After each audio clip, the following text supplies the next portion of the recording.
சுதாரியானவரே, சுதாரியானவரே, சுதாரியானவரே. ஆமென். ஜெபம் பண்ணுகிறோம். நல்ல ஆண்டவரே, இந்த வியாழக்கிழமை இந்த அருமையான பகுதியில் மக்களை சந்தித்து இந்த இரவு நேரத்தில் நல்லா ரெண்டு பாட்டு பாடி ஆராதித்து நல்ல செய்தியை கொடுக்க அன்போடு அழைத்த அன்பான பிள்ளைகளை இந்த கருத்தில் கொடுக்கிறோம். ஆசீர்வதி. விசேஷமாய் இந்த இடத்துல வந்திருக்கிற பிள்ளைகளையும் இந்த இடத்தை கொடுத்து இந்த ஊழியத்தை நேசிக்கிற இந்த குடும்பத்தாரையும் நீ ஆசீர்வதிக்கணும். பெரிய காரியம் இயேசுவின் நாமத்தில் கேட்கிறோம். ரொம்ப சந்தோஷம். கருத்த பிள்ளைன்னா ஒரு பெரிய சந்தோஷம் தான். எப்படா சின்ன வயசில் இந்த 17-18 வயசுலலாம் இங்கே வந்து ஊழியம் செஞ்சுருக்கேன். இந்த சிஎஸ்ஐ சர்ச்சில் அங்கே இருக்கிற சர்ச்சில் வந்து பிரசவம் பண்ணியிருக்கிறேன். அந்த காலத்தில் ஒரு போஸ்ட் ஆஃபீஸெல்லாம் நடத்தி ஒரு பிரதர் இருந்தாங்க.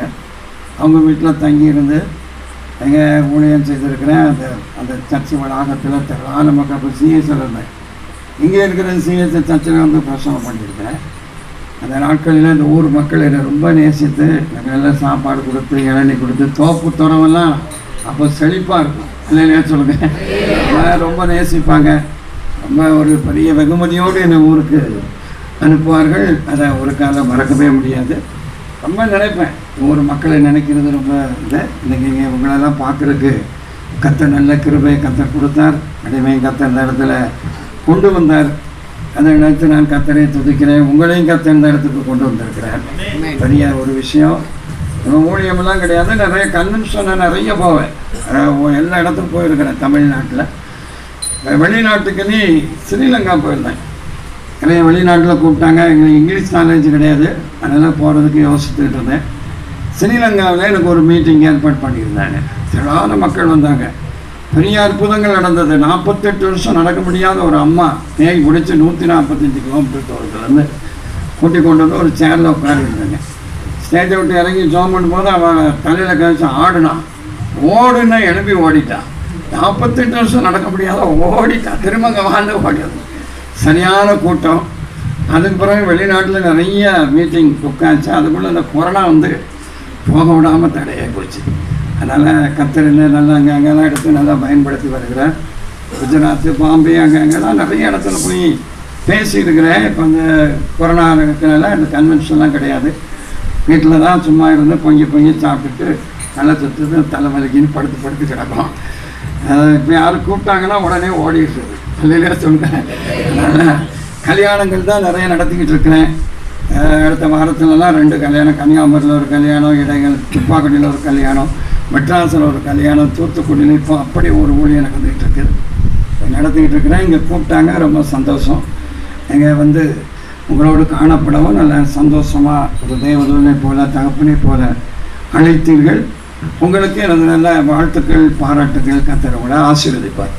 ஒரு வசனத்தை யாராவது ஒருத்தர் எடுத்து, நானாக வந்து எதுலையுமே வசனத்தை செலக்ட் பண்ணி முன்னால் இது பண்ணி பேசுகிறது கிடையாது. அதனால் கண்டிப்பாக இங்கே இருக்கிறதுல யாராவது ஒருத்தர் வாசிக்கிறவங்க கூட வசனத்தை நான் இன்னைக்கு உங்களுக்கு பிரசவம் பண்ணுறேன். யாராவது ஒருத்தர் வாசிக்குமா? பெண்களாவது ஆண்களாவது ஒரு வசனத்தை படிங்க. உங்களுக்கு பிடித்தமான வசனத்தை சொல்லுங்கம்மா. வசனம் சொல்லுங்க.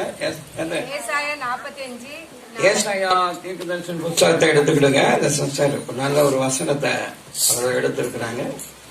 நம்ம அருமையா வாசித்திருக்கிறாங்க. 45வது அதிகாரத்துல படிங்க. வெண்கல கதவுகளை வசனத்தினமா 4வது வசனத்தை எடுத்திருக்கிறாங்க. படி. வெண்கல கதவுகளை உடைத்து எறும்பு தாழ்பால்களை முறித்து அந்தகாரத்தில் இருக்கிற பொக்கிஷங்களையும் ஒளிபீடத்தில் இருக்கிற புதையல்களையும் உனக்கு கொடுப்பேன். நான் என் தாசனாகிய யாக்கோபின் நிமித்தமும் நான் தெரிந்து கொண்ட இஸ்ரவேலின் நிமித்தமும் நான் உன்னை பெயர் சொல்லி அழைத்து நீ என்னை அறியாதிருந்தும் உமக்கு நாமம் தரித்தேன். கைகளை உயர்த்தி இந்த வார்த்தைக்காக கத்தருக்கு ஒரு அல்லேலூயா சொல்லுங்க. நல்ல ஒரு வசனத்தை அந்த சிஸ்டர் உள்ளத்துல ஏவப்பட்டு அவங்களுக்கு பிடித்தமானதை வாசிச்சிருக்காங்க. அல்லேலூயா சொல்லுங்க. நல்ல வசனம், வேத வசனம் எல்லாமே நல்ல வசனம் தான். ஆனா அந்த வசனத்துல நிறைய கருத்துக்களை நாம் படிக்கிறோம். கர்த்தர் நமக்கு செய்கிற சில நன்மைகள், உபகாரங்களை வாக்குத்தத்தங்களாக இதை 45வது அதிகாரத்துல நம்ம வாசிக்கிறோம். என்ன சொல்லப்பட்டிருக்கு பாருங்க. கர்த்தர் நமக்காக என்ன செய்கிறாராம்? வெண்கல கதவுகளை உடைத்து, இருப்பு தாழ்பாலை முறித்து, அந்தரங்க பொக்கிஷத்தையும் ஒளிபிடத்தில் இருக்கும் புதையல்களையும் கொடுப்பார். பொக்கிஷத்தையும் புதையலையும் கர்த்தர் கொடுப்பாரு. இன்னைக்கு இந்த கூட்டத்துக்கு வந்திருக்கிறவர்களுக்கு கண்டிப்பா கர்த்தர் என்ன கொடுப்பாரா? பொக்கிஷம். என்னது? புதையல். புதையல் கையை வைத்து உச்ச உண்மையிலே தருவார். கையை வைத்து புதையல் கிடைக்கும் போதுலாம் எவ்வளவு பெரிய சந்தோஷம் யோசித்து பாருங்க. புதையெல்லாம் என்ன, அந்த காலத்துல நிறைய பேர் சேர்த்து ஏதாவது ஒரு மண் கலசத்துக்குள்ள அப்படியே வச்சிருப்பாங்க. அது இந்த பூமிக்கு அடியில என்ன செய்யும்? அப்படியே இருக்கும். அது யாரும் பார்த்திருக்கவே மாட்டாங்க. அந்த புதையலை கடவுள் நமக்கு தந்துருவாங்க. அல்லையா சொல்லுங்க. திரும்பி புதையல் கிடைச்சிட்டு பொக்கிஷம் கிடைச்சிட்டுன்னா நம்ம திடீர் பணக்காரனா மாறி எல்லாரும் கருத்துக்கு பொண்ணு கேட்பாங்க, அது என்னையா திடீர்னு இந்த ஆள் குடிக்க கூட கிடைச்சிடலாம் பிறந்தான், இப்போ 2 தோப்பை வாங்கிட்டான், பெரிய இடத்த வாங்கிட்டான், என்ன ஆச்சு, எப்படி வந்துச்சு அப்படின்னு கேட்கக்கூடிய அளவுக்கு ஒரு கேள்விக்குறியாக கர்த்தர் புதையலையும் ஆண்டவர் என்ன தருவாரா? பொக்கிஷத்தையும் கர்த்தர் தருவாரா? அல்லேலூயா. வேதம் சொல்லுது, நீதிமானுடைய வீட்டில் அநேக பொக்கிஷம் உண்டு. ஆமென். கையாலே சொல்றேன். நீதிமான் வீட்டுல என்ன இருக்குமா? நிறைய பொக்கிஷம், அநேக பொக்கிஷங்கள் இருக்குமா. நம்ம வீடுன்னு இருந்தா கண்டிப்பா அதுல எல்லாம் இருக்கணும். இருக்கணுமா இல்லையா? நல்ல காடு, நல்ல மிக்சி இருக்கணும், கிரைண்டர் இருக்கணும், எல்லாம் பெரிய டிவி வச்சு கிறிஸ்தவ நிகழ்ச்சியாக வேற எதையும் பார்த்துட்டு இருக்க கூடாது. நல்ல லேப்டாப் இருக்கணும். வீட்டுல கண்டிப்பா பெரிய கட்டில் இருக்கணும். இத்தனை இடத்துல மெத்த, சும்மா தரையோட தரையா தட்டி கிடக்கு கிழிஞ்ச மெத்தெல்லாம் கிடையாது. எல்லாம் எப்படிப்பட்ட மெத்த? பெரிய மெத்த இருக்கணும். வீட்டுல கண்டிப்பா இல்லாத பொருளே இருக்கக்கூடாது. எல்லா பொக்கிஷத்தையும் கடவுள் நமக்கு தரணும். அல்லேலூயா. எல்லாம் கையை வைத்து அல்லேலூயா சொல்லுங்க. எல்லாம் தரணும். ஆண்டவர் எனக்கு எல்லாம் தந்திருக்கிறார். எல்லாம் கவனிக்கிறோம். எங்க வீட்டுல இருக்கிற பொக்கிஷத்துக்கு கணக்கே கிடையாது. ஒரு காலத்துல குடிக்க கூட கஞ்சி கிடையாது. அப்படி இருந்தேன். ஆனா ஆண்டவர் எல்லா பொக்கிஷத்தையும் நல்ல கார் தந்திருக்கிறார், நல்ல டெம்போ டிராவலர்ஸ் தந்திருக்கிறார். ஒரு பையனை பைக்கில் போய் பொத்துனி கீழே விழுந்து கால் பெருசா நீங்கி நடக்க முடியாம சீரழிஞ்சேன். அவன் என்ன செஞ்சா பாருங்க, பைக்கே ஓட்டக்கூடாதுயா, நீங்க கார் ஓட்டுங்க, ஒரு சாண்ட்ரோ கார் ஒன்று வாங்கி கொடுத்தோம். நிறைய பொக்கிஷம். ஊழியத்துக்கு வந்த பிறகு கர்த்தர் நிறைய பொக்கிஷத்தை கர்த்தர் தந்தார். அதனால இங்க வந்திருக்கிற உங்களுக்கும் ஆண்டவர் கண்டிப்பா என்ன தரணும்? நிறைய பொக்கிஷத்தை தரணும். அல்லையா சொல்லுங்கம்மா. நிறைய பொக்கிஷம் வேணுமா வேண்டாமா? நிறைய வாங்கட்டுமா. காருக்கெல்லாம் வாங்கி தருவி பறந்து போங்க. நான் ஒரு காலத்துல ஒண்ணு கேட்கிறேன். திடீர்னு ஒரு கார் வாங்கினேன். வாங்கிட்டு ஒரு பையனை டிரைவரா போட்டேன். அந்த பையன் கொஞ்ச நாள் ஓட்டிட்டு திரும்ப எனக்கு கார் ஓட்ட முடியாத வீட்டுக்கு போறேன்னு போயிட்டான். வேற ஒருத்தனை போட்டேன். அவனும் இருக்க மாட்டேன்னு போயிட்டான். ஒரு டிரைவரும் உருப்படியா இல்லை. என்ன செய்ய யோசித்தேன். வயசான காலத்துல இந்த சிவந்திபுரத்துல போய் ஒரு கார்த்திக்னு ஒருத்தர் இருக்கிறவர்கிட்ட போய் டிரைவிங் படிச்சேன். படிச்ச ஒண்ணுமே மண்டையில ஏறல. அந்த பையன் சொன்னாரு, நீங்க நம்ம ஊர்ல ஒரு பெரிய பாஸ்டர், சின்ன பையனா 2 அறையை கொடுத்து சொல்லி கொடுப்பேன், நீங்க பெரிய ஆளு, உங்களுக்கு மண்டையிலே ஏறாது அப்படின்ட்டான். அப்புறம் என்ன செய்ய, ஒரு வாரம் போயிட்டு திரும்ப போகல. எல்லாம் கவனிக்கணும். அதுக்கு பிறகு எங்க வீட்டுல இருக்கிற வண்டிய நானே எடுத்து சும்மா அப்படியே போகணும்னு சொல்லி இந்த துப்பாக்குடிக்கு அந்த பக்கத்துல ஒரு பையன் கேட்டேன், எங்கேயா கிரவுண்ட் இருக்கான்னு கேட்டேன். அவன் என்ன பார்த்து பாஸ்ட்னு கேள்வி பண்ணி, கேளியா இப்படி போங்க, அங்க ஒரு கிரவுண்ட் இருக்கு, அங்க போய் வண்டியை ஓட்டலாம். நான் பையன் ஓட்டினேன். பார்த்தா அது கிரவுண்டு கிடையாது. இந்த பக்கம் பெரிய குளம், அந்த பக்கம் பெரிய வயலு, எருமாடு வேற ஒரு பெரிய கூட்டமா இருக்கு. ஏசப்பா, இந்த வயசுல நமக்கு இது தேவையா அப்படி நினைச்சு பயந்து போய் எப்படியோ வண்டிய அந்த நெருக்கத்தில் ஓட்ட பாட ஆரம்பிச்ச பாருங்க. அன்னைக்கு தாங்க வந்தது டிரைவிங். கையோ தலையில சொல்லுங்க. அப்படி அந்த கலியத்தாம்பட்டி வழியா எங்க வீட்டுல கொண்டு காரை அருமையா ஓட்டி, அதுல இருந்து நானே ரொம்ப நாள் கார் ஓட்டி கேரளா, மெட்ராஸ் ராத்திரி 10:30 மணிக்கு எல்லாம் கவனிக்கணும். வண்டி எடுத்து விடிய காலம் வீட்டுக்கு கொண்டு வந்திருக்கேன். இந்த வயசான காலத்துல எனக்கு எத்தனையோ சுகர் இருந்து கண்ணெல்லாம் பாதிக்கப்பட்டிருந்தது. கண்ணாடி ஓட்டாமலே போடாமலே கார் ஓட்டினேன். கத்தர் அப்படி ஒரு பலனை தந்தார். கையை தலையிலே இப்பதான் பயங்கர கார் ஓட்டிட்டு போதும், நம்ம அதுல இருந்து ரிட்டையர்ட் ஆகிரும் சொல்லி இப்ப ரிட்டையர்ட் ஆகி வேண்டாம்னு சொல்லி இப்ப ஓட்ட வச்சிருக்கேன். நல்லா கவனிக்கணும். ஆண்டவர் என்னோட எத்தனையோ தேவைகள், எத்தனையோ பொக்கிஷத்தை ஆண்டவர் எனக்கு நிறைய தந்திருக்கிறார். நான் சாட்சியை சொல்ல முடியும். அல்லையா சொல்லுங்க. ஒரு மனிதனை பார்த்து கத்தர் சொன்னார். இந்த மனிதன் யார் அப்படின்னு வேதத்தில் நீங்கள் பார்த்தீர்கள் என்றால் கோரேஸ் என்று சொல்லப்பட்ட ஒரு மனிதன். அவன் கை வைத்தாலே சொல்லுங்க. இவன் ஆண்டோடைய ஆலயத்தை கட்டுவதற்காக இவன் முயற்சித்தான். தேவனுடைய ஆலயத்தை கட்டணும் அப்படிங்கிற ஒரு வாஞ்சை இவனுக்கு இருந்தது. கத்தர் நினைச்சார் பாருங்க, இவன் வலது கையை பிடிச்சி இந்த வாக்கு தத்தத்தை கத்தர் கொடுத்தார். இந்த முதல் வசனத்தை படிங்க. முதல் வசனத்தை படிங்கம்மா. கர்த்தராகிய நான் அபிஷேகம் பண்ணின கோரேசுக்கு முன்பாக ஜாதிகளை கீழ்ப்படுத்தி ராஜாக்களின் இடைக்கட்டுகளை எல்லாம் என்ன செய்யணுமா அவிழ்த்து அவனுக்கு முன்பாக பூட்டப்படாதிருக்க கதவுகளை திறந்து வைக்கும்படிக்கும் அவனை பார்த்து அவன் வலது கையை பிடித்துக் கொண்டு அவனுக்கு சொன்ன ஒரு வாக்கு தத்தம் தாங்க. இது கையை வைத்தாலே சொல்லுங்க. யாரே கோரேசனுடைய வலது கையை பிடித்துக் கொண்டு பூட்டாதபடிக்கு திறந்து வைத்திருக்கிறார் கர்த்தர். இப்ப உள்ள கொரோனா வைரஸ் வந்து சர்ச்சை பூரா என்ன செஞ்சுட்டு பூட்டி போட்டு திறந்தாச்சுன்னா செய்து வச்சிருவான். எல்லாருக்கும் பயம். ஆராதனை உலக முழுக்க நடத்துறது. நான் எதுக்குமே பயப்படல. எங்க சபையில ஒவ்வொரு வாரமும் ஞாயிற்றுக்கிழமை ஆராதனை நடந்துகிட்டே தான் இருக்கு. அல்லையா சொல்லுங்க. ஒரு வைரஸ் கிருமி நம்ம சர்ச்சுக்குள்ள வராது. நம்ம கையை தலையில சொல்லுங்க. ஆண்டவர மாதிரி வியாதியை நிக்கிறதுல ஸ்பெஷலிஸ்ட் யாருமே கிடையாது. குள்ளர்களுக்கு கண்ணை திறந்திருக்கிறாரு, செவிடருக்கு காதை கேட்க செய்திருக்கிறாரு, ஊமையை பேச செய்திருக்கிறாரு, செத்த டெட் பாடியை ஏசு என்ன செஞ்சிருக்காரு, உயிரோடு அனுப்பியிருக்கிறாரு.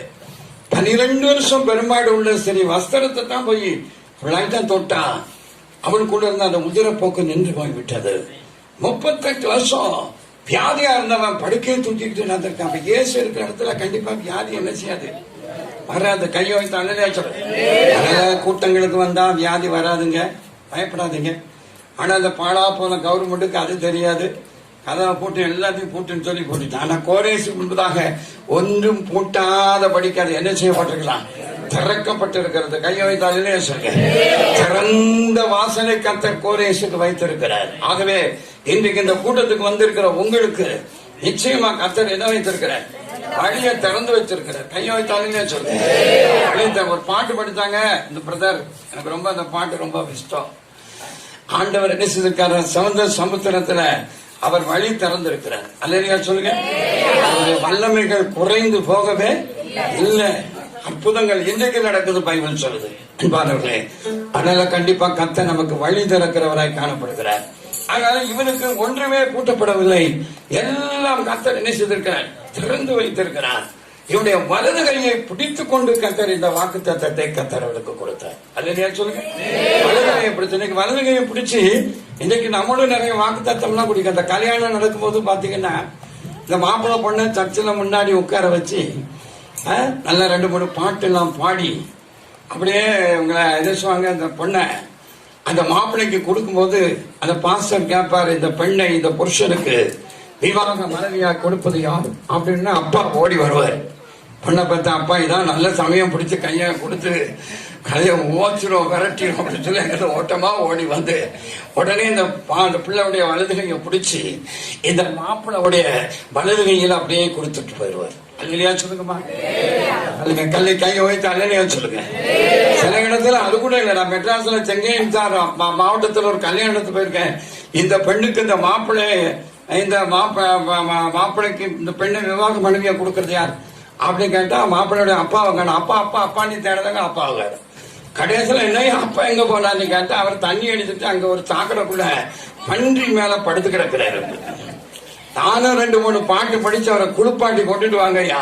ஒரு 3 பாட்டு படிச்சுட்டு எப்படியாவது அவரை கொண்டு வந்து கையை பிடிச்சு கொடுக்கலான்னு பார்த்தா குளிப்பாட்டி எடுத்து கொண்டு வராங்க. அங்கிருந்து வந்து அவரு தண்ணி எடுத்துட்டு, ஏய் பாஸ்டர், நீயும் ஒரு தாப்ப மாதிரிதான், நீனே கையை பிடிச்சு கொடுத்து கல்யாணத்துக்கு பிடிச்சு நல்ல கவனிக்கணும். பிறவை பார்த்து இந்த அளவு வச்சு ஒன்றும் செய்ய முடியாது. சரி, நமக்கு ஒரு மகாதாரி கையை பிடிச்சு கொடு, வலது கையை பிடிச்சு நல்ல கவனிக்கிறது. வலது கையை பிடித்துக் கொண்டு என்ன செய்றாங்க பாருங்க, சில உடன்படிக்கைகள் பண்ணுகிறாங்க தேவ சமூகத்துல. என்ன உடன்படிக்கை? வாழ்விலும் தாழ்விலும் சுகத்திலும் துக்கத்திலும் நல்ல இன்பத்திலும் துன்பத்திலும் பிறர் முகம் பார்க்காம உனக்கே நான் புருஷனா இருப்பேன் அப்படின்னு சொல்லி அந்த பையன் வாக்கு கொடுக்கிறான். அல்லையா சொல்லுங்க. மரண பர்யந்தமும் நான் உனக்கு புருஷனா இருப்பேன். நல்ல கவனிக்க.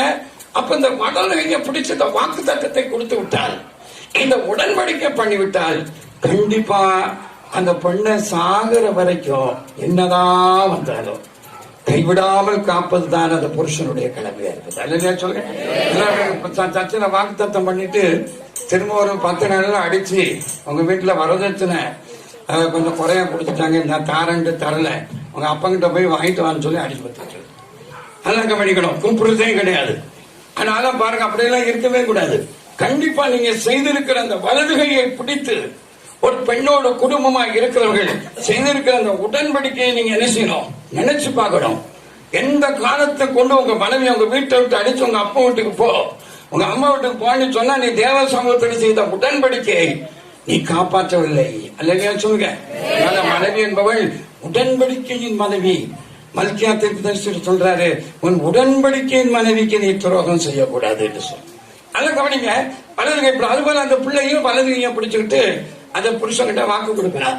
வாழ்விலும் தாழ்விலும் சுகத்திலும் துக்கத்திலும் இன்பத்திலும் துன்பத்திலும் ஆதரிக்கவும் காப்பத்தவும் கனப்படுத்தவும் அழகெல்லாம் உங்களுக்கு மனைவியா இருக்க வாக்கு கொடுக்கறேன்னு சொல்லிட்டு மறுநாளே தண்டை. நல்லா கவனிக்கணும். ஒரு நாள் 2 நாள் 2வது நாளுக்குள்ள பேக்க நான் தூக்கிட்டு எங்க அம்மா வீட்டுக்கு போறேன்னு போயிடுறான். இந்த வாக்குகளில் கண்டிப்பா நாம் உண்மையா இருக்கிறோமா யோசித்து பாருங்க. ஒரு கணவர் மனைவியும் தன்னுடைய வலதுகையை பிடித்து கொடுக்கிற அந்த வாக்கு தத்தத்தில் எத்தனை குடும்பம் உண்மையா இருக்கிறோம் யோசித்து பாருங்க. ஒரு பையன் என்கிட்ட வந்து கேட்டான், ஐயா எனக்கு ஒரு சக்கச்சவேன்னு ஒரு பொண்ணை எனக்கு கல்யாணம் முடிச்சிருக்கேன். அவனா பார்த்தா கருப்பா இருப்பான். கருப்புனா அப்படி ஒரு கருப்புனா இதுவரைக்கும் பார்த்தேன். நான் உடனே அவனை பார்த்து கேட்டேன், எங்கடா உனக்கு சக்கச்சவேன்னு பொண்ணு கிடைக்கும்? இப்படி வந்து கேட்க, எனக்கு ஒரு ரட்சிக்கப்பட்ட பிள்ளை வேணும், ஒரு பரிசுத்தாவி பெற்ற பிள்ளை வேணும், நற்குண சாட்சியான பிள்ளை வேணும்னு கேட்பானா. இப்படி கேட்கிய ரொம்ப கோபமா அவனை பேசி விரட்டி விட்டேன். அதுக்கு பிறகு ஒரு 2-3 மாசம் கழிச்சு எங்க வீட்டுல ஒரு கல்யாணம் கொண்டுட்டு அவசரமா வந்தான்.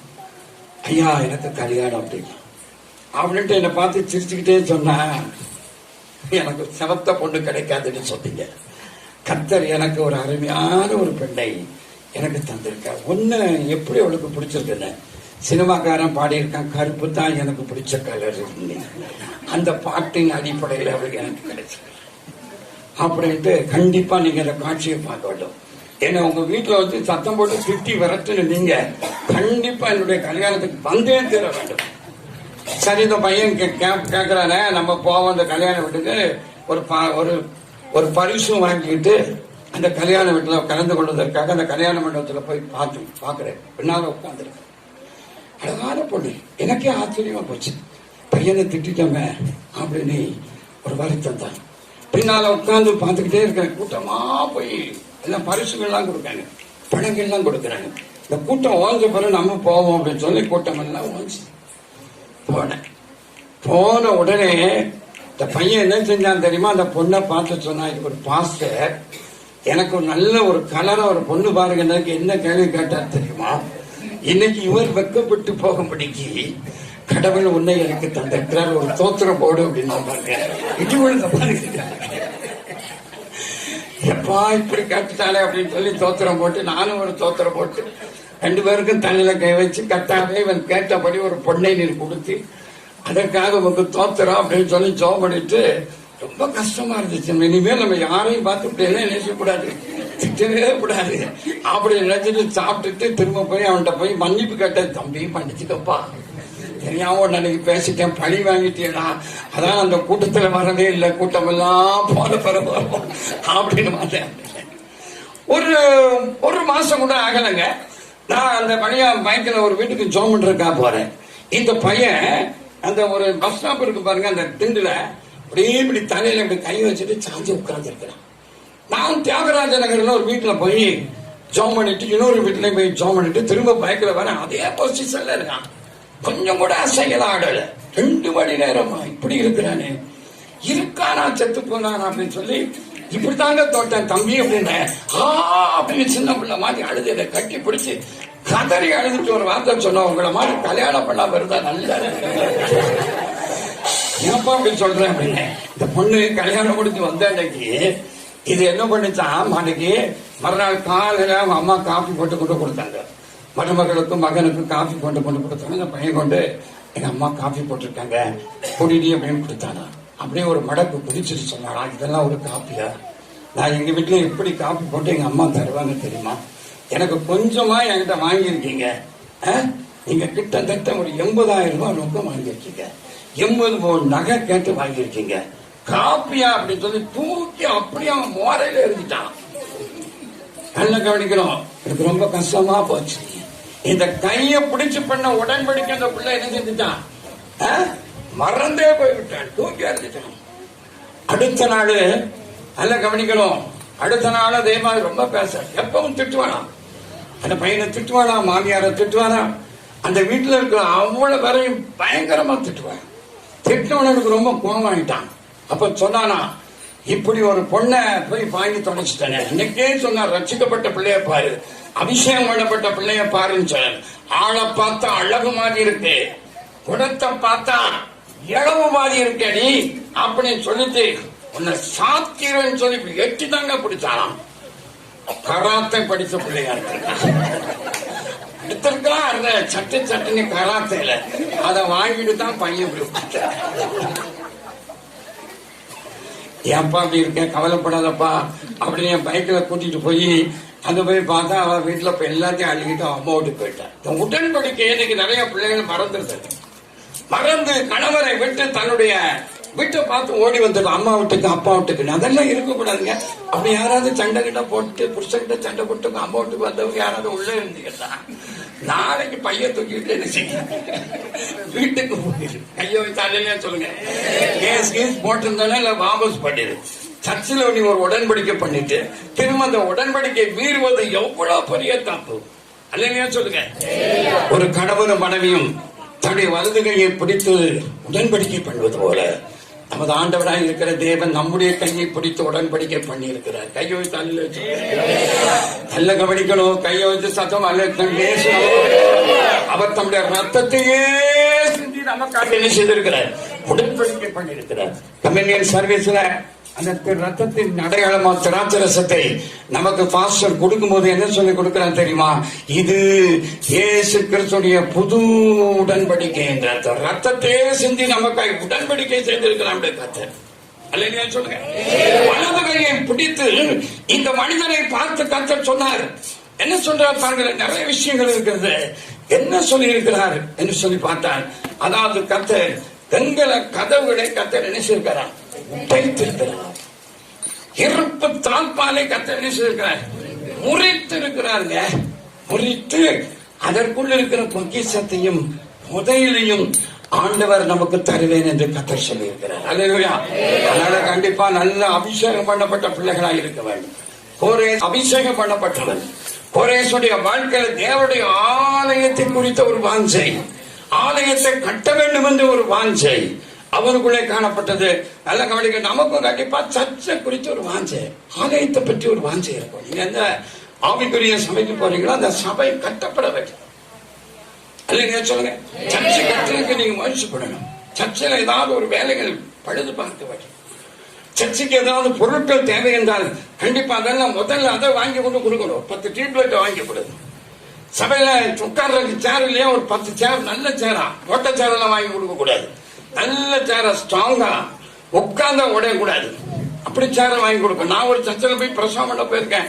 உட்கார்ந்து தட உடஞ்சி அது நம்ம உடஞ்சு அங்க உடஞ்சு நல்ல வேலை இயேசுவே லட்சம் அப்படின்னு சொல்லி ஒரு ஆள் ஓடி வந்து பிடிச்சாரு. எல்லாம் மண்டையில அடிபட்டு காயத்தோட தான் வந்திருக்கும். நல்லா கவனிக்கணும். அதுல இருந்து போய் சேர்ல உட்காரவே எப்படி இருக்கு, பயமா இருக்கு. சர்ச்சில் நல்ல சேர, வீட்டுக்கு நல்ல சேர் வாங்கி போடுற, ஆனா சபைக்கு என்ன செய்யறது கிடையாது. நல்ல சேர், ஆலய வாஞ்சி, ஆலயத்தை கட்டணும், அப்படி ஒரு வாஞ்சி நமக்கு இருக்க வேண்டும். வேதத்துல பாருங்க, தாவீதுக்கு ஆலயத்தை கட்ட வேண்டும் என்று ஒரு வாஞ்சி இருக்கும். அநேக வெள்ளியையும் பொன்னையும் பொற்பாடங்களை ஆலயத்தை கட்டுவதற்காக சேமித்து வைத்திருந்தார். தங்கம் வெள்ளியெல்லாம் ஆலயத்துக்காக சேர்த்து வச்சிருந்தோம். நம்ம தங்கம் எல்லாம் வாங்கினா அவளை கட்டி கொடுக்கறதுக்கு தான் சேர்த்து வச்சிருப்போம். சர்ச்சுக்காக, சர்ச்சுடைய வேலைக்காக பெண் பண்ணி எனக்காவது பொன்னையோ வெள்ளியோ சேர்த்து வச்சு அதை காணிக்கையா கொண்டு சபையை கட்டுங்க கொடுத்துருக்கீங்களா? யோசித்து பாருங்க. தாவீது கட்ட முயன்ற போது கர்த்தர் சொன்னார், நீ எனக்கு ஆலயம் கட்ட வேண்டாம், நீ அநேகரை கொன்று நீ கொண்ட கரங்கள் இரத்த கரங்களாக இருக்கிறபடியால உடைய மகன் எனக்கு ஆலயத்தை கட்டுவான் என்று கர்த்தர் சொன்னார். ஆலயத்தை கட்டுறதுக்காக, மகன் கட்ட ஆலயத்துக்காக சேர்த்து வச்சு தாவீது கொடுத்தாங்க.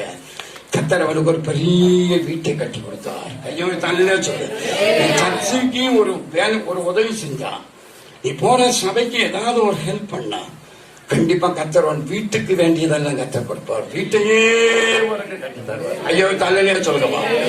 நான் ஊழியத்துக்கு வந்த புதுசுனா பாத்தீங்கன்னா வெளியில தான் படுத்து கிடப்பேன். வெளியில ஒரு கட்டில போட்டு இடைக்காலெல்லாம் கர்த்தர் அந்த இடத்தை காமிச்சாரு. பாத்தீங்கன்னா வீடெல்லாம் கிடையாது. ஒரு கட்டில போட்டு ஒரு பாயை விரிச்சு மேல ஒரு துணி விரிச்சு படுத்து. ஒரு நாள் ஒரு பாம்பு மேல ஏறி கழுத்து வரையே அப்படி போகுது, ஒரே அசையலை. சத்து மூச்சு கூட பையன் கொண்டுடுவோம் அப்படின்னு சொல்லி நல்லா கவனிக்க. அப்படியே இருந்தா கொஞ்ச நேரம் கழிச்சு பாம்பு கீழே இறங்கி அப்படியே ஒரு பெரிய பாம்பு. ஆண்டவர் என்ன ரொம்ப ஆச்சரியமா காத்தாரு. ஒரு முறை நான் படுத்திருக்கும், ஒரு கருணாக பாம்பு வந்துட்டு வந்து படம் எடுத்து என்னை கொத்துறதுக்கு ரெடியா இருக்கும்போது, நான் ஒரு அருமையான ஒரு நாய் வழக்கு பேரு விஜய், 15 வருஷம் இருந்துச்சு. நல்லா கவனிக்கணும். அது என்ன ரொம்ப நேசிக்கும், அருமையான நாய், யாரும் என்ன தொட முடியாது. நல்லா கவனிக்கணும்.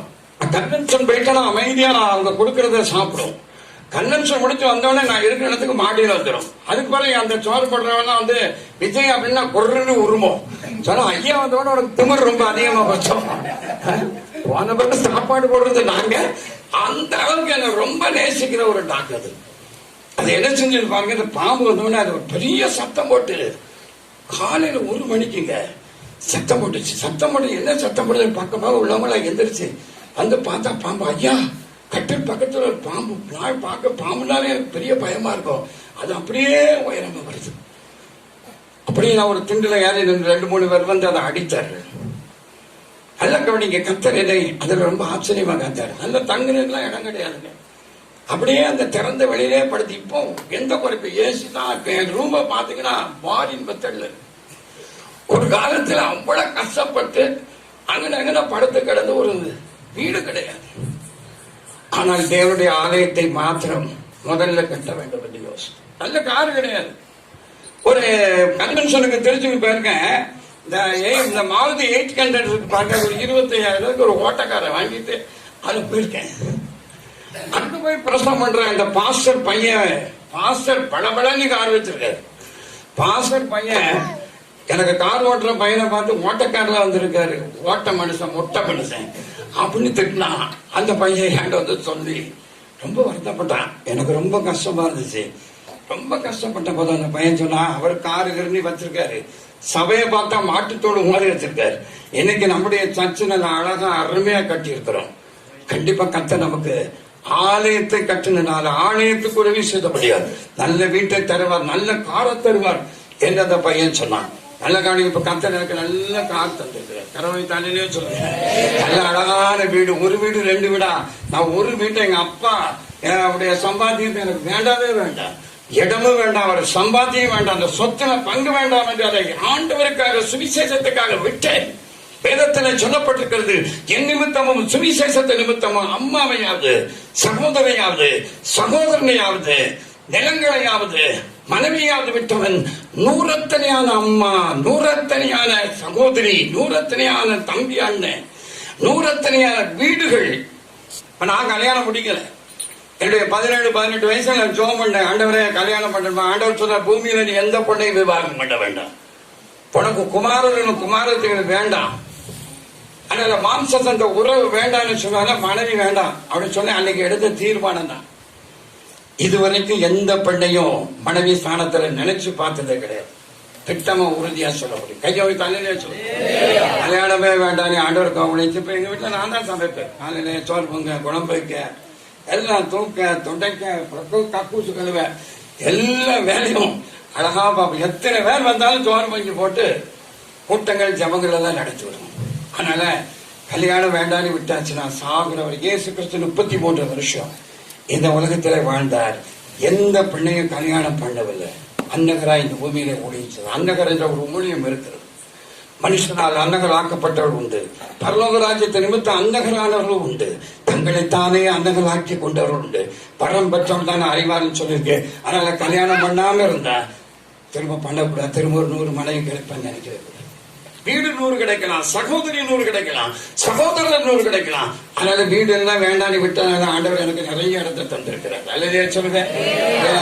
ஒரு விக்ரமசிங்கத்துல இருக்கு, இடைக்கால இருக்கு, கருவந்தால இருக்கு, கள்ளக்குறிச்சியில இருக்கு. இப்போ ஒரு 50 சென்ட் இடத்தை கத்திற்காக காணிக்கா கொடுத்து ஃபவுண்டேஷன் போட்டு வச்சாச்சு. திருச்சியில ஒரு அம்மா மெயின் ரோட்ல நான் உங்களுக்கு ஒரு 20 சென்ட் இடம் தர்றேயா, ஒரு சர்ச்சு கட்டுங்க. அப்ப விட்டனால உலகம் பூரா கத்தர் வீடு தர்றேன். கையிலே சொல்லுங்க. ஒரு அம்மாவை விட்டனால எனக்கு நிறைய அம்மா கடவுள் ஊழியத்துல தந்திருக்கிறாரு. இல்லையா சொல்லுங்க. சகோதரிகள் எல்லாம் வேண்டான்னு விட்டனால நிறைய அக்காமாரெல்லாம் தந்திருக்கிறாரு. ஒரு அம்மா ஒரு அக்கா, இனி அக்கா தம்பின்னு தான் கூட என் மேல எவ்வளவு பாசம் வச்சிருந்தாங்க தெரியுமா? எத்தனை சகோதரிகள். அதனால இதெல்லாம் விட்டா கண்டிப்பா விட்டதான். தலையிலையா சொல்லுங்க. அதனால கண்டிப்பாக மனைவியோடு இருக்கிறவர்கள் குடும்பமா இருக்கிற இந்த உடன்படிக்கை மீறவே கூடாது. நம்முடைய ஆண்டவராய் இருக்கிற தேவன் நல்லவர் ஐயா. அவர் ஆலயத்தை கட்டுறதுக்காக முயற்சி பண்ணும்போது இதெல்லாம் விட்டுட்டு சர்ச்சை கட்டணும். சர்ச்சையுடைய காரியத்தை நம்ம முழு அக்கறையா இருக்கணும். அதுக்காக கொடுக்கணும். அதை கட்டணும். எத்தனை இடங்கள்ல சபை இல்லாத இடங்களில சபைகளை கட்டுறதுக்காக நீங்க ஜெபம் பண்ணுங்க. அதுக்காக பிரயாசப்படுங்க. அப்போ கர்த்தர் கண்டிப்பா உங்களை அபிஷேகித்து வலது கையை பிடித்து இரும்பு தாழ் பாறை நான் உடைப்பேன்னு சொன்னார். கையை வைத்து அழுக சொல்லுங்க. பெண்களை கதவுகளை முறித்து அங்க இருக்கிற பொக்கிஷத்தையும் புதைகளையும் உனக்கு என்ன செய்வேன் ஆண்டவரே கொண்டு வந்து நமக்கு தர. நம்ம போய் ஒரு நாளா தச்சுக்கிட்டு இருக்கு. யார்ட்டையுமே நன்கொடை கண்டதே கிடையாதுங்க. உட்கார்ந்து ஜபம் தான் பண்ணுவேன். எனக்கு நன்கொடை வாங்குறது, கட்டாயமா காணிக்க வாங்குறது. காணிக்கனா பிரசங்கம் பண்ணணும், அது தப்பு இல்லை. கடவுளுக்கு கொடுங்கன்னு சொல்லி கட்டாய காணிக்கலாம் வாங்குறது. நானும் எங்க வீட்டு தச்சுல ஒரு பெட்டி வச்சிருப்போங்க. அதுல யாரும் நான் ஒரு நாள் காணிக்கை எடுக்கிறதே கிடையாது. பெட்டி இருக்கும். ஜெபம் பண்ணும்போது யாராவது என்னுடைய கைகளில கொடுப்பாங்க. அதை வச்சுதான் இன்னைக்கு நான் ஊழியச்சிறேன். ஒரு நாளாவது என்னுடைய சர்ச்சை கட்டணத்துக்கு நன்கொடை வசூலிக்கும்படி வீடு விடாய் டொனேஷன் புக் எல்லாம் எடுத்துட்டு போனதே கிடையாது. உட்கார்ந்து ஜெபம் பண்ணுவேன். ஆண்டவர் எங்கேயாவது இரும்பு தாழ்பால உடைச்சு பெண்களை கதை முறிச்சு நான் இருக்கிற இடத்துல கொண்டு வந்து கடவுள் கொண்டு கொடுப்பார். ஆமே. கையை வச்சு அழுதாச்சு. மனுஷன் கராட்டால யாரு தருவார்? கடவுள். ஆண்டவர் சொன்னார் கேளுங்க அப்பொழுது உங்களுக்கு உனக்கு பொண்ணு மாமியாரா சொன்னா, இல்ல அம்மாக்காரி சொன்னாடா, இல்ல மைனி சொன்னாடா, அங்கெல்லாம் போய் கேட்டா கிடைக்காது. 2 நாளைக்கு கிடைக்கும். அண்ணி எனக்கு ஒரு 50 ரூபாய் கொடுங்கன்னா, ஏன் 50 என்ன 100 தாரணி கொடுப்பா. அடுத்த திரும்ப போய் அண்ணி எனக்கு ஒரு 100 ரூபாய் தாங்கன்னு கேட்டா, அப்படியா அப்படின்னு திரும்ப கொடுப்பா. அடுத்தவங்க போனா கொடுத்துட்டு சொல்வேன், இனிமே பணம் காசு வீட்டுக்குள்ள என்ன செய்யாத வந்துடாத. நம்ம ஆண்டவர் அப்படி இல்லை. எப்ப கேட்டாலும் தருவார். கையை தலையில சொல்லுங்க. ஒரு நாள் இல்லைன்னு சொல்லவே மாட்டார். நம்ம கத்தர் கேட்கிற எல்லாருக்கும் கொடுக்கிறவர் யாருதான்? ஆண்டவர் தான். நானும் கேட்டதால தந்துகிட்டே இருக்காங்க. ஒரு நாள் எனக்கு ஒரு 1000 ரூபாய் தேவைப்படுச்சு. ஆண்டவர்கிட்ட கேட்டேன், ஏசப்பா எனக்கு ஒரு 1000 ரூபாய் வேணையா, எனக்கு ஒரு 1000 ரூபாய் தாங்க அப்படின்னு சொல்லி ஜோப் பண்ணணுமா. ஜோப் பண்ணி முடிச்சு 8 மணிக்குள்ள தாங்கன்னு ஆண்டவர்கிட்ட கேட்டேன். காலையில 8:30க்குள்ள வேணும், 1000 ரூபாய் தாங்க ஆண்டவர்னு கேட்டேன். 8 மணிக்கு ஒரு அம்மா எங்க வீட்டுக்கு வந்தா.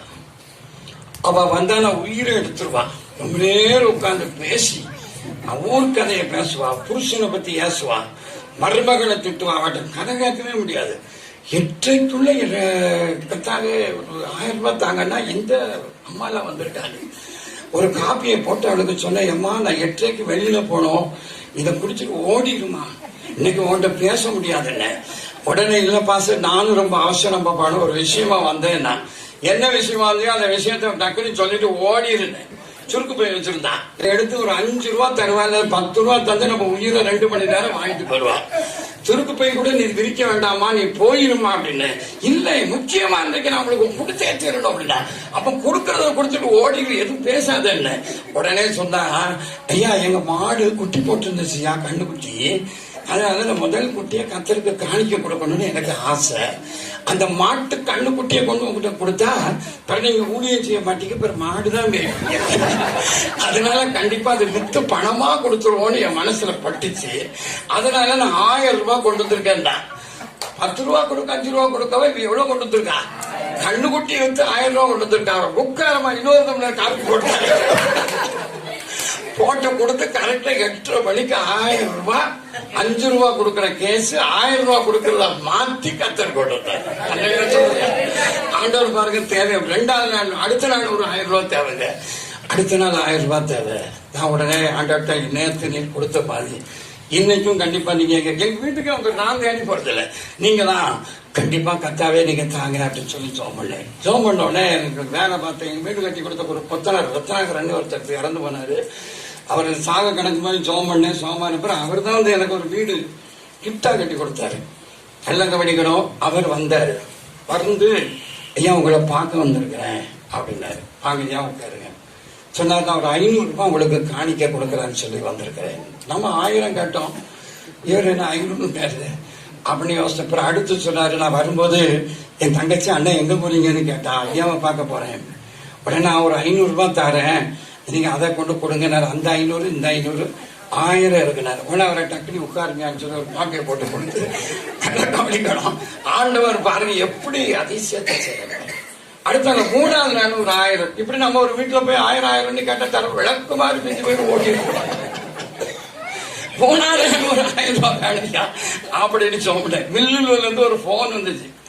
அதோ அப்படின்னு யார் அப்படின்னா பேச உடனே சொன்னாங்க, டிஎஸ்பி ஆஸ்டின் அவர்கள் வந்து இங்க இருக்கிறாங்க, உங்களை பார்க்கணும்னு நினைக்கிறாங்க, சீக்கிரமா இங்க போகணுமா, காலையில் 8 மணிக்கெல்லாம் வந்துருவாங்க. சரி வர சொல்லுங்கன்னா இந்த ஐயா வந்து என்ன பாக்குறக்கா ஃபேமிலியா வந்தாரு. வந்து அவருக்கு இந்த கோழி நாயெல்லாம் பிடிக்கும், அதெல்லாம் அப்படி பார்த்தாரு. ஒரு ஜோம் பண்ணாரு. கரெக்டா 1000 ரூபாய் அவருக்கு காணிக்க கொடுத்துட்டு போனார். சொல்லுங்க, ஆண்டவர் என்னுடைய தேவைகளை நான் கேட்கறத கரெக்டா எத்தனை மணிக்கு எனக்கு வேணும்னு கேட்கணும். இன்னைய தேதி வரைக்கும் ஆண்டவர் என்ற தேவைகளை தான் கேளுங்க நீ கொடுக்கிறவர் அவர் தான். மனுஷங்கிட்ட போய் எனக்கு அதை கொடு இதை கொடு காணிக்க கொடு இடத்தை வித்து கொடு கட்டாய காணிக்கலாம் வாங்கக்கூடாது. பைபிள் சொல்லுது, அவன் விசனமாய் வல்ல கட்டாயமாய் வல்ல உற்சாகமாய் கொடுக்கறதுல கர்த்தர் எப்படி இருப்பார்? கையோ எனக்கு என்ன வேணுமோ. ஒரு நாள் பணத்துக்காக ஒரு கூட்டத்துல போய் பிரசவம் பண்ணது கிடையாது. பணத்துக்காக எந்த வீட்டுல ஏறி இறங்குறது கிடையாது. நான் லப்சோனியா இருக்கிறேன்.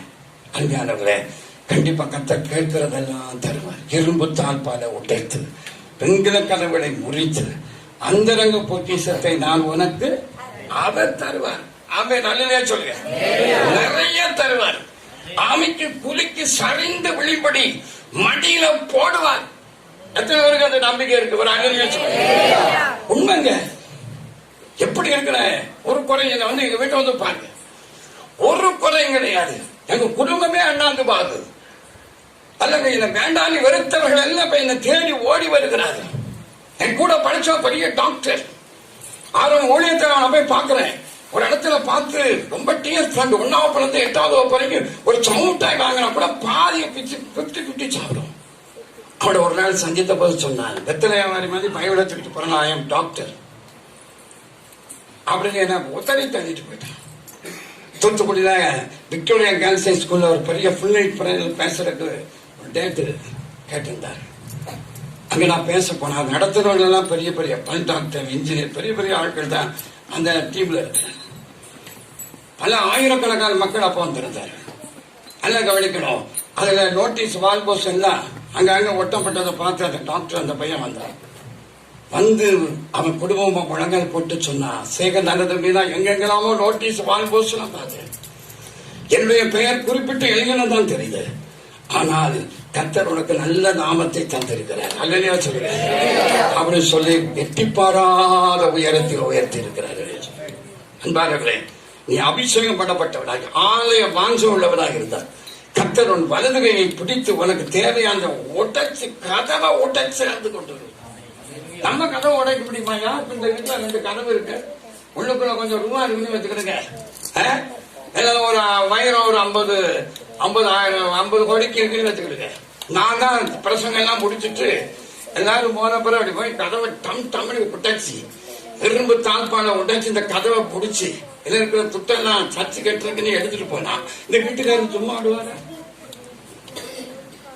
பாசம் தானே கடையை உடைச்சிட்டு போயிட்டாரு, விட்ட மாட்டாரு. போதகரா இருந்துட்டு திமுரு களவாணி உடனே போலீஸ்ல கம்ப்ளைண்ட் பண்ணிடுவாரு. போலீஸ் உடனே பிடிச்சி மறுநாள் பேப்பர்ல வரும், அல்லேலூயா ஜெபவிட்டு போதகர் ஒரு வீட்டை உடைத்து கண்ணமிட்டார், பிடிபட்டார். செய்தி நியூஸ் சன் நியூஸ்ல போனா இதான் வரும். நான் மூஞ்சில ஒரு துணியை போட்டுக்கிட்டு சன்ல எல்லாரும் பார்ப்போம், உலகம் பூரா பார்க்கும். கருத்த பிள்ளைல ஒரு வீட்டை உடைச்சி ஒரு பாஸ்டர் பிரசவம் பண்ணிட்டு பானப்பரியமா எங்க உடைச்சுதான் இப்ப நம்ம மேல போட்டாங்க அப்படின்னு மூஞ்ச மூடிக்கிட்டு தான் ஆகணும். அதை இந்த கடவுள் உடைச்சி எடுத்து கொண்டு வந்துட்டாருன்னா கடவுளை ஒருத்தனை அரெஸ்ட் பண்ணவும் முடியாது, கடவுளை ஒருத்தனை சன் டிவியில என்ன செய்ய முடியாது, வாசிக்க முடியாது. அவர் சர்வ வல்லமை உடையவர். நல்ல பாட்டு படிச்சார் தம்பி, சர்வ வல்லவர் சொந்தமான கையோ தள்ளிலே சொல்லுங்க. சர்வ வல்லமை அவரை ஒண்ணும் செய்ய முடியாது. அவர் உடைச்சார்னா, அவர் தடுத்தார்னா, அவர் மேல கேசலாம் ஃபைல் பண்ணவே முடியாது. அப்படி உடைச்சி எடுத்துக்கொண்டு நமக்கு தருவார். அல்லையா சொல்லுங்க, அவ்வளவு பெரிய நல்ல ஆண்டவர் பாருங்க. மறைஞ்சு கிடக்கிறது ஒளிஞ்சு கிடக்கிறதா யாருக்கு தான்? உங்களுக்கு தான். கையை தானே சொல்லுங்க, வாசித்தாங்க அந்த அம்மாவுக்கு தான். நிச்சயங்க கண்டிப்பா கத்த நிறைய தருவார். நம்ம ஆண்டவரை மாதிரி கொடுக்கறதுல யாருக்கும் மிஞ்சாது. ஒட்டச்சல் வரைக்கும் அது கத்த கொடுக்கும். என்னுடைய தேவையெல்லாம் அப்படித்தாங்க தந்திருக்காரு. ஒரு நாள் எனக்கு 7,000 ரூபாய் தேவைப்படுது. உடனே வீட்டுல கதவை, ஒரு சின்ன வீட்டுல கூட இடம் தான், கதவை சாத்திட்டு உட்காந்து தோத்துறான் 7,000 ரூபாய் வேணும் இல்லையா, அதனால உட்காந்து தோத்துறான். யார்கிட்ட போய் கேட்கற கிடையாது, ஜபந்தான் தோத்துறான். ஒரு பையன் வந்து, ஐயா எனக்கு ஒரு ஜோம் பண்ணிட்டு அது பிறகு பூட்டிக்கிட்டு தோத்துறேன் எம்மா கடை. எனக்கு ஒரு முக்கியமான விஷயம், 1 மணி நேரம் தோத்திரம் பண்ணிட்டு தான் நான் உன சந்திப்பேன். பிறகு தோத்திரம் தான் உடனே தட்டும், பாசையா தைசத்தை நான் வேலைக்கு போனோம், புதுசா நான் வேலையில ஜாயின் பண்ணிருக்கேன், போ தோத்துறான் திரும்ப வந்தான். ஐயா எதுக்கிட்டே உயிரை போட்டு வாங்குறேன்னு, ஐயா முதல் மாசம் சம்பளம் 7,000 ரூபாய் கொண்டுட்டு வந்தீங்க, இதை கொடுத்துட்டு போலான்னு நீங்க கதவை பிடிக்கிட்டு என்ன செய்வியா, தோத்துறோம் இருக்கியா, அப்புறம் வேலை போயிருப்பியா, முதல் மாதம் சம்பளத்தை கடவுளுக்கு கொடுப்போட்டான்னு இது என்னையா அப்படின்னா, உடனே உள்ள வாடே அதுக்கு தாங்க தோத்துற போட்டுட்டு கூப்பிட்டு அவனுக்கு ஒரு தமிழர் காப்பியை கொடுத்து அந்த ஆண்டவரின் தேவையை நான் ஜெபிக்கிறதுக்கு முன்ன முடியும். அந்த பையனை என்ன செஞ்சுட்டாரு, ஆண்டவர் சொல் புறவதற்கு முன்னமே அவன் தேவைகளை நான் என்ன செய்திருக்கிறேன், அறிந்திருக்கிறேன். இரும்பு தாழ்பால உடைக்கிறவர் ஐயா, நமக்கு ஒரு குறைவில்லாம நடத்துகிறவர். அல்லையா, சிங்கக்குட்டி தாழ்ச்சிருந்து பட்டினியா கிடந்தாலும் கத்தனை தேளுக்கு என்ன செய்யலாம், ஒண்ணுமே குறைபடாது. அந்த அளவுக்கு இரும்பு தாழ்பால உடைப்பார், வெங்காய கதவுகளை முறிப்பார், அந்த ரங்க பொக்கிஷத்தை கொடுப்பார், புதையலை கொடுப்பார். படிக்க சுத்த டைம் ஆயிட்டு கொடுப்பார். அதான் உனக்கு முன்னே போய் அதை வாசிங்க. வெங்கல கனவுகளை எல்லாம் முடிச்சு படைத்து அதுதானே ஒளிபடத்தில் இருக்கிற புதையல்களை நான் உனக்கு கொடுப்பேன். யாக்கோபின் நிமித்தமும் நான் தெரிந்து கொண்ட இஸ்ரவேலின் நிமித்தமும் நான் உன்னை பெயர் சொல்லி அழைத்தேன். கையை வைத்து அல்லேலூயா சொல்லுங்க. ஒரு பெரிய பிரசங்கம் விடிய முழு ரஜம் மாதிரி பண்ணிட்டு இருக்கலாம் போலுக்கு. இப்படி ஒரு பெரிய பாயிண்ட் இந்த சிஸ்டர் எடுத்து கொடுத்தாங்க. என்ன செய்ய நான் ரொம்ப ஷார்ட்டா சொல்றேன். யாக்கோபின் நிமித்தமும் இஸ்ரவேல் நிமித்தமும் கர்த்தர் நம்முடைய பெயரை சொல்லி அழைத்தார். அல்லேலூயா சொல்லுங்க. ஆண்டவர் பெயர் சொல்லி கூப்பிட இன்னைக்கு ஊழியக்காரங்களாம் பெயர் சொல்லி சொல்லுங்க. ஆண்டவர் பெயர் சொல்லி அழைச்சா என்ன நடக்கும்? நிறைய விஷயம் இருக்குங்க. ஒரு காரியத்தை நான் உங்களுக்கு சொல்ல நான் ஆசைப்படுறேன். ஒரு மனுஷன் ஆண்டவரை பார்க்கறதுக்கு ஆசைப்பட்டு ஒரு காட்டாத்தி மரத்துல ஏறி உட்கார்ந்து இருக்கான்.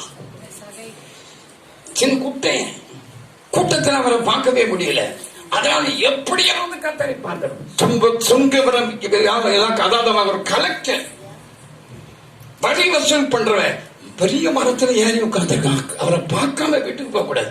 கூட்டமானாலும் சரி, நம்ம குட்டையா இருந்தாலும் சரி, இயேசுவை பார்க்காமல் வீட்டுக்கு போக கூடாது. அவரை காண வாஞ்சியாய் வேலை உட்கார்ந்து இருக்கிறான். இயேசு அப்படியே போகும்போது அந்த மரத்தை கடந்து போக முடியவில்லை. அங்க போன உடனே அண்ணாந்து பார்த்து சொன்னாரு, சகைவே, பேர் சொல்லி கூப்பிடுறாரு, சகைவே சீக்கிரமாய் கீழே இறங்கி வா, கையோ தானே சொல்லுங்க. பெரிய மீட்டிங் இல்ல, பெரிய பந்தா, பெரிய ஆயிரக்கணக்கான மக்கள் மத்தியில் இல்லைங்க, நேரடியா ஒருத்தனை பார்த்தோம் சொல்றாரு, சகையோ நீ கீழே இறங்கி வா, நான் உன் வீட்டில் தங்க வேண்டும். எவ்வளவு பெரிய சந்தோஷம். பேர் சொல்லி கூப்பிட்டாரு. சந்தோஷத்தோட அவரை வீட்டுக்கு கூட்டி கொண்டு போறார். அல்லையா சொல்லுங்க. இதுவரைக்கும் இல்ல, போகும்போதே சொல்றான், நான் யார்ட்டையாவது அநியாயமா வாங்கினா 4 மடங்கு அதை நினைச்சுறேன்.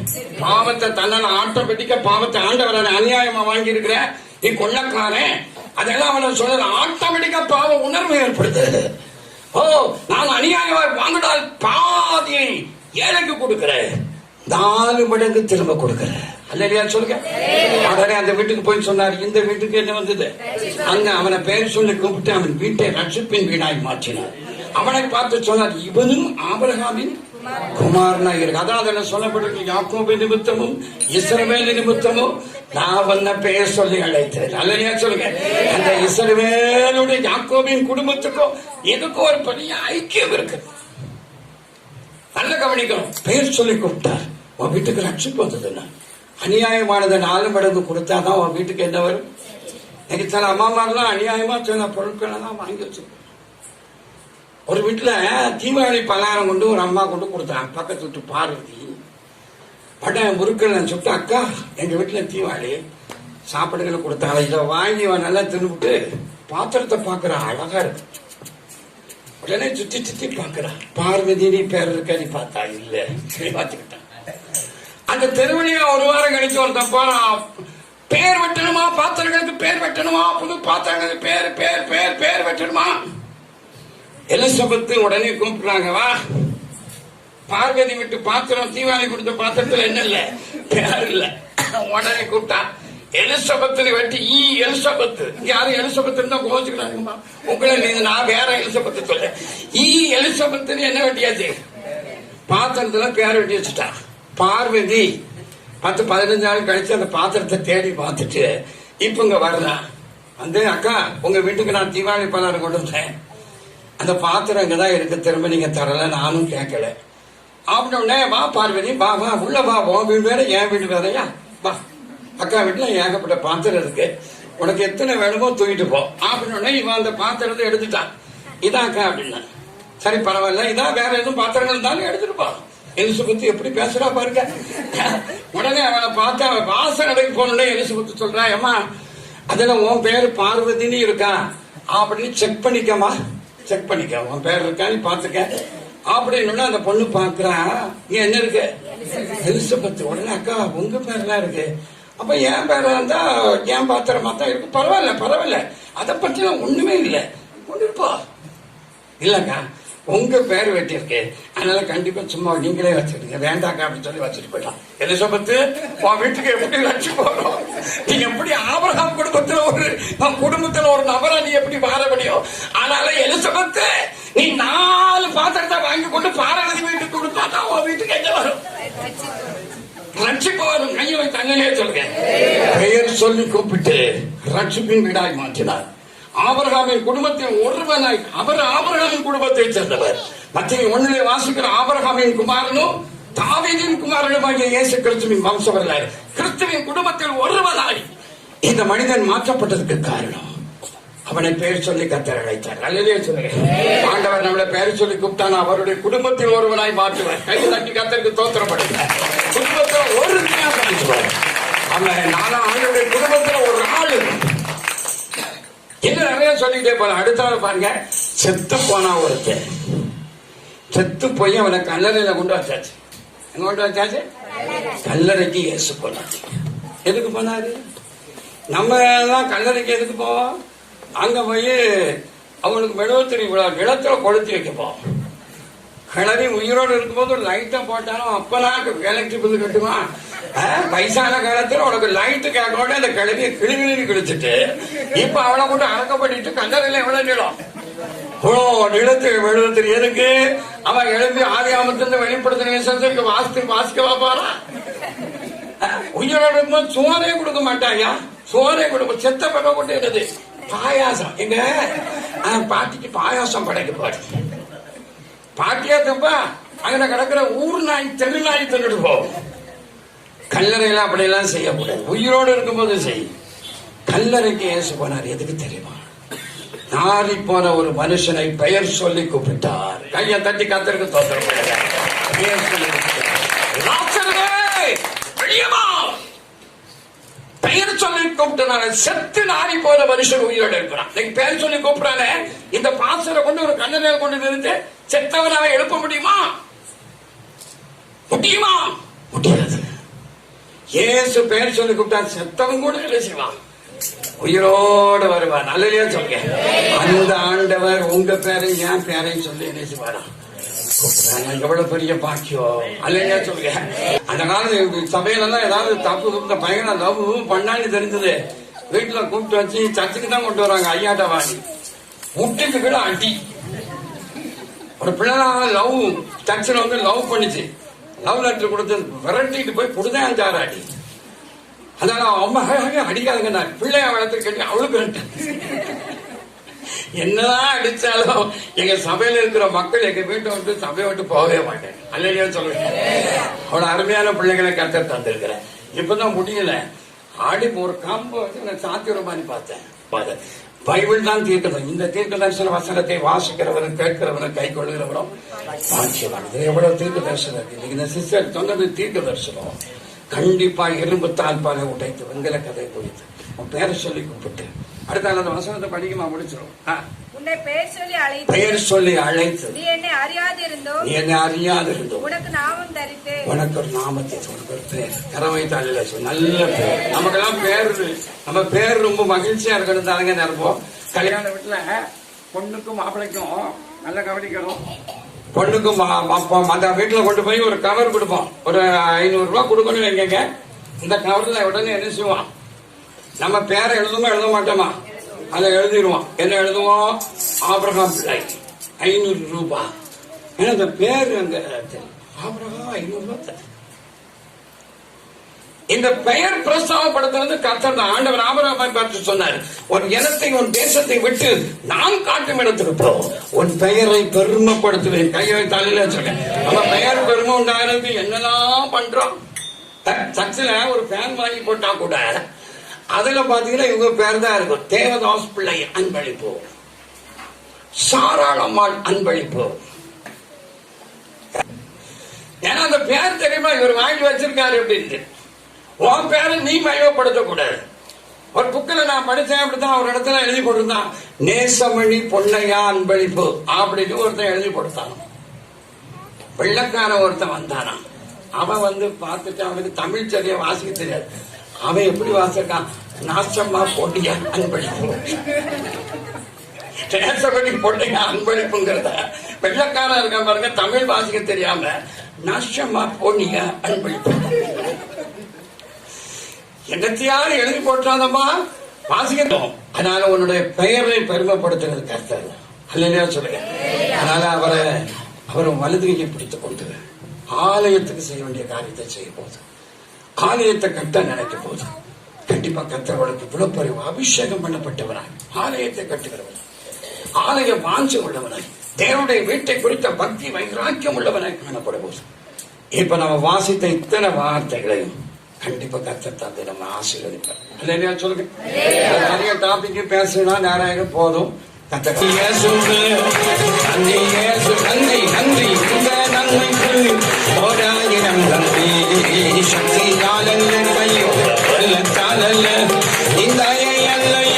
என்னை நடத்தியது சொல்லுங்க. நன்றி இயேசுவே, நன்றி நன்றி இயேசுவே, நீ செய்த நன்மைகள் 1000 நன்மை. சக்தியாலல்ல கையோட வெள்ளத்தாலல்ல இந்த அல்லையோ என்னை நடத்தியது. இந்தா கிருபையா கிருபையா தெய்வ கிருபையா தயையா தயையா நித்திய தயையா.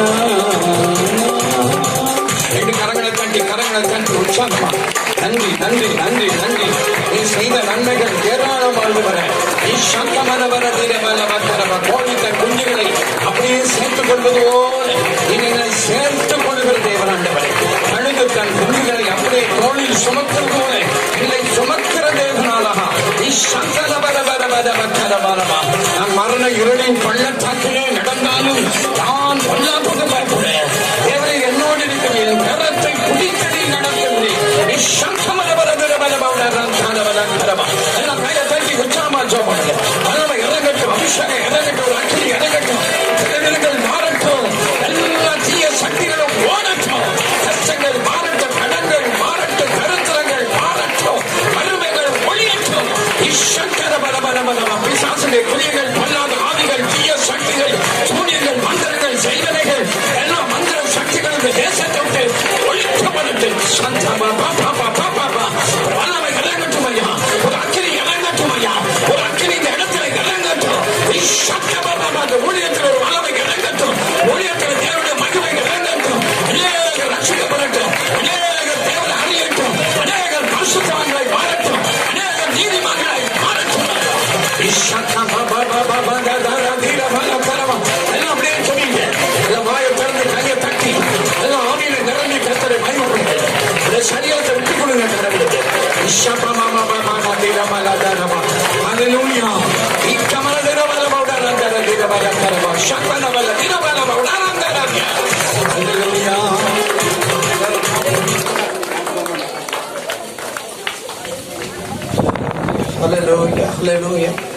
தேவனே மட்டுமாய் அதுவரே எங்களோடு கூட நீர் பேசினீர். ஆண்டவரே வெண்கல கதவுகளை உடைக்கிற தேவன், இரம்ப தாழ்பால்களை முறிக்கிற தேவன், அந்த காலத்தில் உள்ள பொக்கிஷத்தையும் ஒளிப்பிடத்தில் உள்ள புதையல்களையும் கொடுப்பேன்னு சொன்னீரே. ஆண்டவரே நீர் இந்த நாளிலையும் ஆண்டவரே வந்திருக்கிற ஒவ்வொருவரையும் ஆண்டவரே விதமாய் ஆசீர்வதிக்கும்படியாய் ஜெபிக்கிறோம். ஒவ்வொருவரையும் நீர் ஆண்டவரை அபிஷேகித்த கிருபைக்காய், விடுவித்த கிருபைக்காய், ஆண்டவரை பாதுகாத்த கிருபைக்காய் நன்றி ஆண்டவரே. ஆண்டவரே அன்பின் நிமித்தம், ஒரு கிருபையின் நிமித்தம் இந்த இடத்துல ஆண்டவரை நீர் கூட்டி சேர்த்த ஒவ்வொருவருக்காக நன்றி ஆண்டவரே. பிரயாசப்பட்டவனுடைய பிரயாசத்தின் பலனை ஆண்டவரை நீர் கொடுக்கிற தேவன் ஆண்டவரே. வேலையில நாங்கள் ஆண்டவரை உம்மை நோக்கி பார்க்கிறோம். இந்த ஊழியம் அற்பமாய் ஆரம்பித்த ஊழியமா இருந்தாலும் இந்த அற்பமான ஊழியத்துல கூட தேவன் ஒரு கனமான ஒரு பாத்திரமாய் ஒவ்வொருவரையும் வைத்திருக்கிறீரே, அதுக்காக நன்றி ஆண்டவரே. இந்த நாளில் ஆண்டவரை நாங்கள் கூடி வருகிற இந்த இடத்துல ஆண்டவரை இப்படி ஒரு நல்ல சாட்சி உள்ள ஒரு ஆண்டவரை தேவ ஊழியரை நீர் கொண்டு வந்ததற்காக நன்றி ஆண்டவரை. திரள் கூட்டமான ஜனங்களை நாங்கள் எதிர்பார்க்காத அளவுக்கு நீர் ஆண்டவரை ஜனங்களை கொண்டு வந்ததற்காக நன்றி ஆண்டவரே. இன்னும் அதிகமாய் இந்த ஊழியங்களை இன்னும் அதிகமாய் தொடர்ந்து செய்ய அநேக ஆண்டவரே இந்த இடத்துல வருவதற்கு, விடுதலை பெற்றுக் கொள்வதற்கு, அற்புதத்தை பெற்றுக் கொள்வதற்கு ஆண்டவரே தங்களுடைய வாழ்க்கையில எந்த சூழ்நிலையில் அவர்கள் கட்டப்பட்டிருக்கிறார்களோ அதிலிருந்து விடுவிக்கப்படுவதற்கு கர்த்தரை தடவியாது கண்டுகொள்ள ஆண்டவரை ஒவ்வொருவருக்கும் நீர் வாய்ப்பை கொடுத்ததற்காக நன்றி ஆண்டவரே. ஆண்டவரை தொடர்ந்து இந்த நாளில் ஆண்டவரை வந்த ஒவ்வொருவருக்காக நாங்கள் உமக்கு நன்றி செலுத்துகிறோம். ஆண்டவரே தேவ ஊழியருக்காக நன்றி செலுத்துகிறோம். ஆண்டவரே அவரை இன்னும் அதிகமாய் பயன்படுத்தும், பலப்படுத்தும், பாதுகாத்துக் கொள்ளும். ஆண்டவரை இன்னும் ஆயுசு நாட்களை பெருக பண்ணும். அவருடைய ஆயுசு நாட்கள்ல யார் யாரெல்லாம் ரட்சிக்கிறதுக்கு தேவன் சித்தம் வைத்திருக்கிறீரோ அந்த இடத்துக்கெல்லாம் தேவன் கொண்டு போங்கப்பா. அங்கெல்லாம் கொண்டு போய் பயன்படுத்துங்க. தம்முடைய பாத்திரத்தை ஆண்டவரை பயன்படுத்துங்க. ஆண்டவரை இன்னும் ஆண்டவரை பலத்தின் மீது பலத்தை கொடுக்கிறார். இன்னும் அநேக சாட்சிகளை ஆண்டவரை நாங்கள் கேட்டு ஆண்டவரை இந்த இளம் வயதிலும் ஆண்டவரை எங்களோடு கூட இணைந்து ஊழியம் செய்கிற ஒவ்வொருவருக்கும் ஆண்டவரை, இந்த ஜெபிக்க வருகிற ஒவ்வொருவருக்கும், இந்த இடத்துல கடந்து வந்திருக்கிற ஒவ்வொருவருக்கும் இந்த சாட்சி எப்பொழுது எங்களுக்கு நினைவுக்கு வரட்டும். நாங்கள் தேவனை சார்ந்து கொண்டு தேவனுக்காக, தேவனுடைய ராஜ்யத்துக்காக, தேவனுடைய நீதிக்காக, தேவனுடைய நாம மகிமைக்காக ஆண்டவரை நாங்கள் பிரயோஜனப்படுகிற ஒரு பாத்திரமாய் இந்த கருத்த பிள்ளையோர் பட்டணத்துல ஆண்டவரை நீர் கூட்டி சேர்த்த ஒவ்வொருவருக்காகவும் ஆண்டவரை நாங்கள் செபித்துக் கொண்டு வருகிறோம். அதன் பலனை ஆண்டவரை அனுபவிக்க கர்த்தர் கிருபை தாரும். வந்த ஒவ்வொருவரையும் இயேசுவின் நாமத்தில் ஆசீர்வதிக்கிறோம்.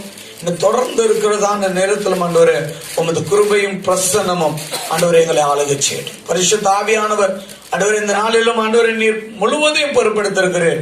ஆண்டவரே இந்த ஊழியத்தை தடையில்லாமல், எந்த ஒரு காரியத்திலும் எந்த ஒரு ஆண்டவரை தடை இல்லாமல் நீ நடத்தி தந்ததுக்காக நன்றி.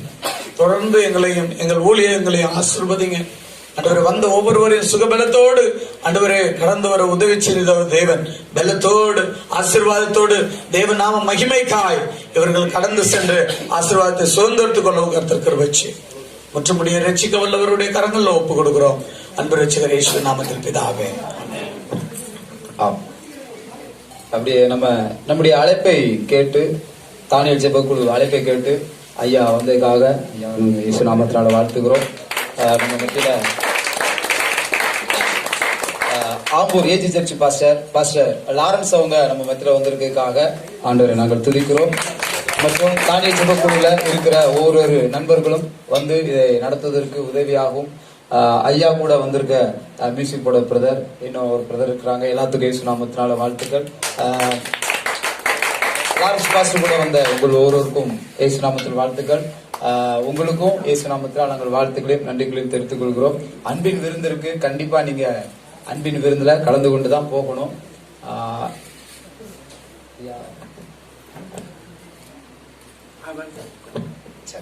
ஐயாட்ட எதுவும் நீங்க சிறப்பா ஜெபம் பண்ணணும்னா நீங்க வந்து ஜெபம் பண்ணிக்கலாம். எல்லாரும் சேர்ந்து சொல்லுவோம். என் ஆத்துமாவே கர்த்தரை ஸ்தோத்திரி, கர்த்தர் செய்த சகல உபகாரம் மறவாதே. ஆமென்.